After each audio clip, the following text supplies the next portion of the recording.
Hello বন্ধুরা, কেমন আছেন? আশা করি সবাই ভালো আছেন। আজকে সব কিছু মিলিয়ে একটা সবজি রান্না করব। পেঁপে, আলু, কাঁচকলা, গাজর, মিষ্টি আলু আর ডাঁটা নিয়েছি। আর চিংড়ি মাছটা ভেজে তুলে নিয়েছি। দিয়েছি পাঁচফোড়ন, তার ভিতরে দিয়েছি সামান্য একটু হিং। এবার ভালো করে সবজিগুলো কষিয়ে নেব। একটু আদা বাটা দিয়েছি, জিরা বাটা আর লবণ আর হলুদ। এবার ভালো করে মশলাগুলো দিয়ে কষিয়ে নেব।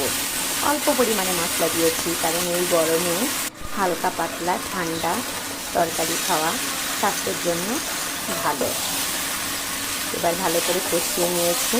কষিয়ে নেওয়া হয়ে গেলে জল দিয়ে দিব, গরম জল দিয়ে দিব বন্ধুরা।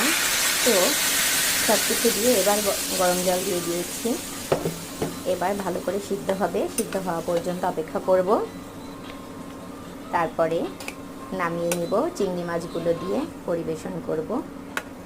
তো সবাই ভালো থাকবেন, সুস্থ থাকবেন। অংশ ডেইলি ব্লগস চ্যানেলটি সাবস্ক্রাইব করে দিবেন, বেল আইকন একটি বাজিয়ে দিবেন। অসংখ্য ধন্যবাদ সবাইকে। ভালো থাকবেন, সুস্থ থাকবেন।